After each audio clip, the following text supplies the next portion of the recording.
Hi, everybody. I wanted to talk to you today about the power of words. Words create realities, they create the past, the present, the future, and they're only a bunch of sounds. As an example, after my husband Bob died, I was going through the grieving process, readjusting to what life is like without this person that I spent the last 13 years with. And I would do a lot of journaling. And I noticed something quite fascinating because when I would journal, Bob died, I would be filled with grief and loss and sadness, and I was mourning, and there was really a heaviness to the experience. But when I journaled, Bob left his body because I believe in reincarnation and a continuation of life beyond this state we're in. I'd be like, Bob, where are you? Show me a sign. Tell me what's going on. completely, completely different response because of words, because it opened up a completely different reality and turned on or turned off something inside me. It's amazing. Very, very powerful. There was an interesting experiment called Pavlov's dogs. This scientist, Pavlov, had dogs, and he started ringing a bell before they were given their food. So, time to eat, bell, food, dogs eat food. Bell, food, dog eats food. After a while, the dogs started to link the sound of the bell with the fact that food is on its way, and they would start to salivate and expect the food. So this is the link of sound with an expectation of something happening in the future. Different, but very similar to words. And after a while, as I said, now they are salivating when they hear a bell. No food comes, but if they hear a bell, they get all excited. And we are like this too. We have things that we've linked together, and now we're running a trajectory. We're basically living out a prophecy in a sense, which is pretty fascinating when you start to hack the system a little bit. Just a fun example, I'd like you all to think of chocolate cake. In fact, close your eyes just for a minute and imagine chocolate cake. And I'm sure there's lots of you having all sorts of experiences. You're feeling guilt because you're thinking about some sugar, or you're really excited. You can feel the sweet, dark, creamy, gorgeous feeling. Maybe you're somebody who's like, not for me, not for me. I can't even imagine what a sugar bomb that would be in my system.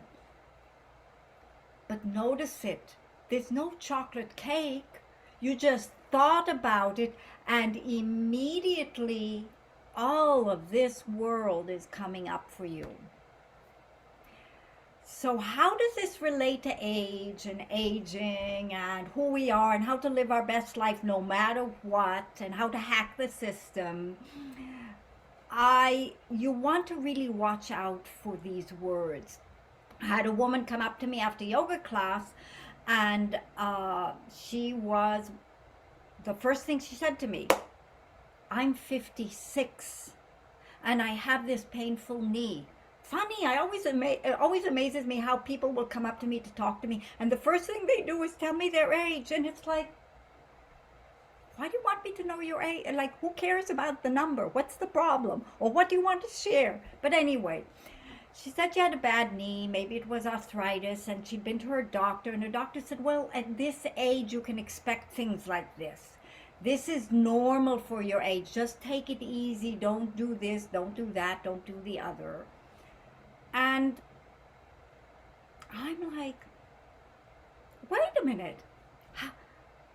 How old your other knee? I actually didn't say that to her, but how old your other knee?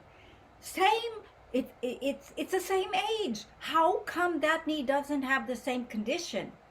And that's a friggin' trap, because she was taking the fact that she was a certain age as an explanation for something, instead of going, just cutting that out of the way and going, I've got a bad knee, or I've got a painful knee. Because if we just have that, now we have something to explore. There is so much that can be done to decompress the joint, to help get the synovial fluids growing better, to rebalance muscle structure.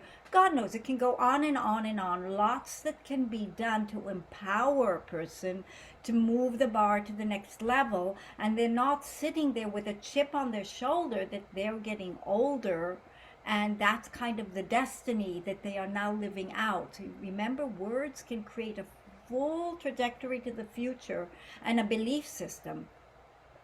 So our culture is rampant with prophecies of what you can expect, what is out ahead for you, what is going on. And I really invite you to really look at your life, look at where you feel limited, stuck, stagnant, not moving, and what's the story? Because there is a reason. You have a little explanation. We all have some kind of explanation for why we are the way we are. And not to say that this is just an unfolding, but maybe, just maybe, there's another way to look at it, another set of words to define what's going on. Maybe pull away the things that don't really and truly connect in and open the door to a solution or a change, or open you to more life, instead of closing you down to a predestined condition. I mean, my dog, when he gets up in the morning, he doesn't go, oh, I'm an old dog, oh dear. No, he just gets up, and whatever he's feeling, and I know that some days it's a little achy, but he's ready for his walk, and he's going to bring the best of himself to the table, and he's going to participate in the best way that he can. No story connected to jumping into life. And that's really where you want to be. You want to bring yourself to the table. You want to be ready and open to opportunity to learn. And always, always, always, if you're stuck, please turn the next corner. Please look for something more. There is always more if you look. And if you walk around the corner and try the next thing, maybe I'll bump into you, because I'm always turning the corner as well. So I hope you found this interesting and thought-provoking. Please do share, and lots more to come.